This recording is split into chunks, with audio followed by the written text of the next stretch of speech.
నమస్తే. నేను మీ కుప్ప పద్మిని. ఇన్నాళ్ళు మీ సపోర్ట్‌ని నాకందిస్తూ, మీ ప్రేమని నాకందిస్తున్న ప్రతి ఒక్కరికి కృతజ్ఞతలు. ఇప్పుడు చూడబోతున్న ఈ వీడియో కూడా ఖచ్చితంగా మీకు ఉపయోగపడుతుంది. లైక్, షేర్ అండ్ సబ్స్క్రైబ్ చేసి మీ ఇష్టాన్ని అలాగే మీ సపోర్ట్‌ని నాకందించండి. అలాగే ఈ వీడియో పట్ల మీ అభిప్రాయాన్ని కామెంట్ సెక్షన్‌లో కామెంట్ చేసి నాకు తెలియజేయండి. నమస్తే. నమస్కారం. రేపటి విశిష్టతని ఒకసారి చూద్దాం. రేపు 6వ తారీఖు ఆగస్టు నెల 2024వ సంవత్సరం మంగళవారం. శ్రీ క్రోధినామ సంవత్సరం దక్షిణాయనం వర్ష ఋతువు.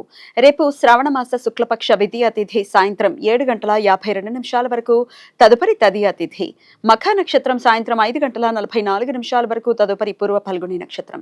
వరియన యోగం పగలు 11 గంటల వరకు, తదుపరి పరిఘ యోగం. బాలవకరణం ఉదయం 6:54 వరకు, కౌలవకరణం సాయంత్రం 7:52 వరకు, తదుపరి తైతుల కరణం ఉంటాయి. నక్షత్ర వర్జం తెల్లవారుజామున 4:33 నుండి 6:18 వరకు. మరలా రాత్రి 2:39 నుండి 4:26 వరకు.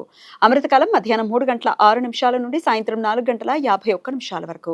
హైదరాబాద్ ప్రాంతం వారికి రేపు సూర్యోదయం ఉదయం 5:57, సూర్యాస్తమయం సాయంత్రం 6:47, చంద్రోదయం ఉదయం 7:20, చంద్రాస్తమయం రాత్రి 8:12.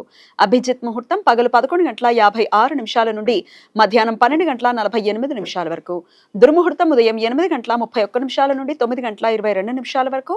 మరలా రాత్రి 11:15 నుండి 12 గంటల వరకు. రాహుకాలం మధ్యాహ్నం 3:34 నుండి సాయంత్రం 5:11 వరకు. గుళిక కాలం మధ్యాహ్నం 12:22 నుండి 1:58 వరకు.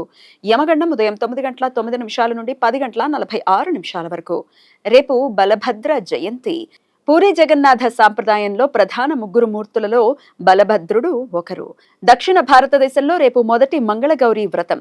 శ్రావణ మాసం శివుడికి, గౌరీదేవికి చాలా ప్రీతికరమైన మాసమని నమ్మకం. వివాహిత స్త్రీలు, ముఖ్యంగా కొత్తగా పెళ్లైన వారు తమ వైవాహిక జీవితం ఆహ్లాదకరంగా, ఆనందంగా జరగాలని కోరుకుంటూ ఈ శ్రావణ మాసంలో వచ్చే ప్రతి మంగళవారం రోజు గౌరీదేవిని ప్రత్యేకంగా పూజిస్తారు. ఈ సమాచారాన్ని మనకందించిన వారు మేడికొండూరు విశ్వనాథ్ ప్రసాద్ గారు. ఆయనకు కృతజ్ఞతలు తెలియజేస్తూ నారాయణ స్మరణతో సమస్త సన్మంగళాని భవంతు. నమస్కారం.